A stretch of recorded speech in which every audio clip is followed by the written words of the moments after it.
Greetings, and may YeHoVaH Elohim bless you, beloved saints, in the name of Yeshua HaMashiach. Welcome to another S.A.L.T Ministries video. I am Minister Shelby, and this is our 7-minute sermon. Yeshua said you are the salt of the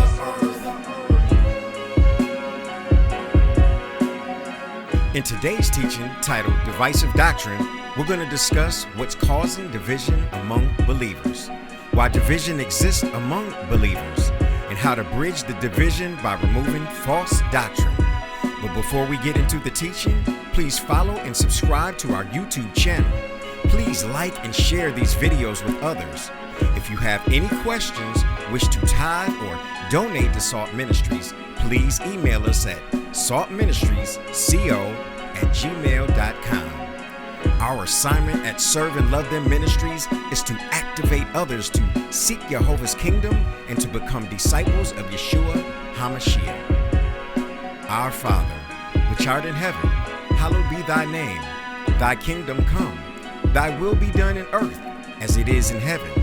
Give us this day our daily bread, and forgive us our debts as we forgive our debtors.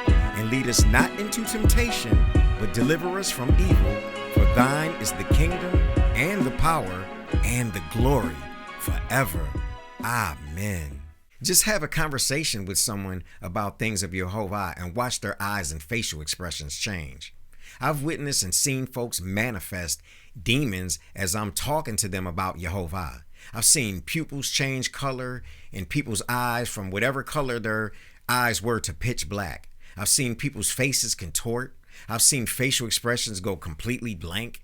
And the sad thing is, I've seen this happen with folks who are supposedly saved. These were church-going folk that I was talking to sometimes. There are so many souls on this planet that need to be ministered to, that I won't stay stuck in neutral. I won't stay stuck in place giving all my pearls to swine. Life is just a fleeting vapor, so I'm not just going to waste my time with someone who isn't interested in what I'm trying to tell them. Instead of hanging out in a gravel pit, I could be planting seeds in fertile ground, reaching someone who's receptive. 19 goes on to state, "For it is written, I will destroy the wisdom of the wise, the intelligence of the intelligent I will frustrate. Where is the wise person? Where is the teacher of the law? Where is the philosopher of this age? Has not Elohim made foolish the wisdom of this world?" People can be haughty and arrogant about their education sometimes. They pride themselves on being smart, learned, and intellectual. They attempt to be philosophical in everything. They try to explain what YeHoVaH has not revealed. There are many things that aren't discussed, things that aren't talked about in the Bible. But that doesn't stop folks from inserting stuff that isn't there. The Bible doesn't describe what Yeshua looked like, yet we see statues and pictures depicting him all the time. Matter of fact, the Bible doesn't give a detailed description of anyone, really. Although there are some visions and prophecies that detail certain things, the word doesn't go into descriptive accounts in many instances. So why are we listening to people teaching about demonology, end-time prophecies, and about worldly financial prosperity, but won't listen to people who are teaching about how to live the way Elohim commands us to? From people who teach us how to follow his laws, his instructions, his decrees, and his rules. 21 goes on to state, "For since in the wisdom of Elohim, the world through its wisdom did not know him, Elohim was pleased through the foolishness of what was preached to save those who believe. Jews demand signs, and Greeks look for wisdom." People always try to divide and separate what we're supposed to be doing when it comes to the Most High. Some people are always looking for miraculous, supernatural events. They spiritualize everything and lack basic common sense. Their heads are always in the clouds, thoughts way out in outer space. Have you ever heard the saying, "They're so heavenly minded that they're no earthly good"? Well, it's kind of like this. If I had a flat tire, I'm not just going to sit there, look at the tire and pray about it and wait for Elohim to fix it. I'm going to pray for a solution. Then I'm going to pray for the means and the strength to actually physically fix the problem. I look for YeHoVaH to provide me with knowledge, wisdom, his guidance, and signs and supernatural wonders to lead me. Not one or the other, but both combined. Amen. 23 states, But we preach Messiah crucified, a stumbling block to Jews and foolishness to Gentiles. Paul was saying Yeshua's crucifixion is a stumbling block to those who don't believe in him, those who think only the works of the law is what Elohim requires, and to non-believers, saying that Messiah died for us in order to be reconciled to God in heaven is foolishness. It's a bedtime story. It's a fairy tale to them. Their minds can't comprehend it. 24 states, "But to those whom Elohim has called, both Jews and Greeks, Messiah, the power of Elohim and the wisdom of Elohim. For the foolishness of Elohim is wiser than human wisdom, and the weakness of Elohim is stronger than human strength."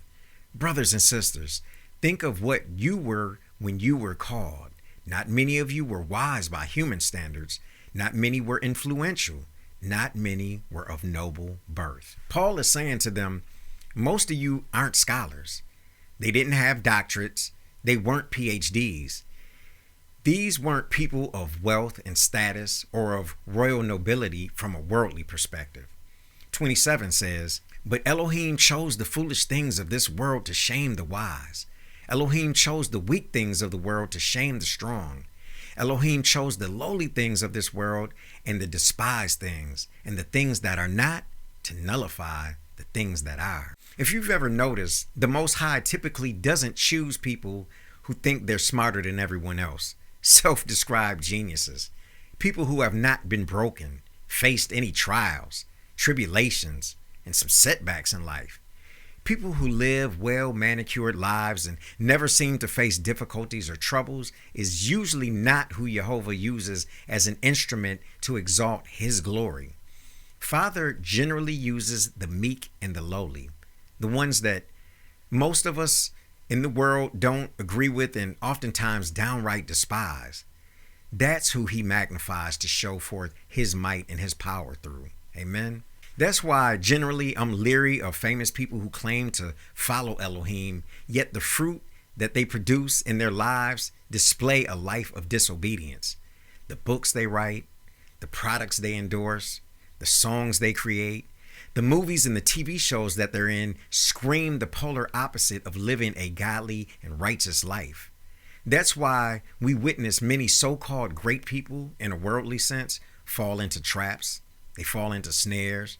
They get tangled up in temptations because they are living for their flesh, not for their maker, not spiritually, and not for YeHoVaH. And unfortunately, we have millions of fans of these people who are going to follow them right into the lake of fire.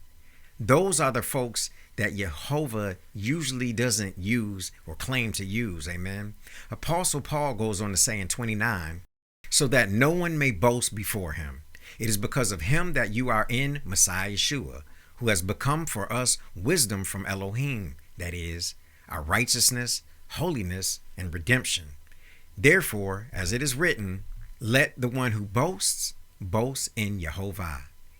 When we're all following the word of YeHoVaH, the majority of the time, we're going to draw the same conclusions, have the same outcome. We may all be at a different place in our walk.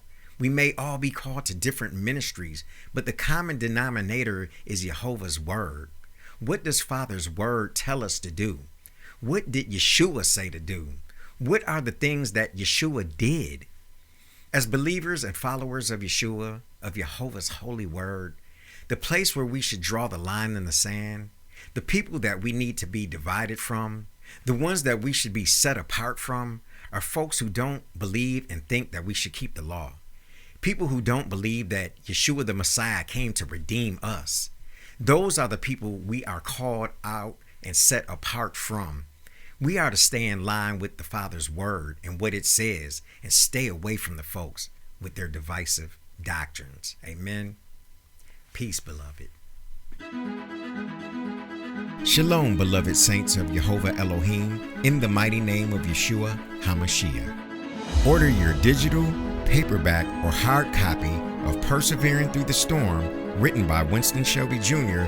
on Amazon, or you can get your copy by emailing us at saltministriesco@gmail.com. Be blessed.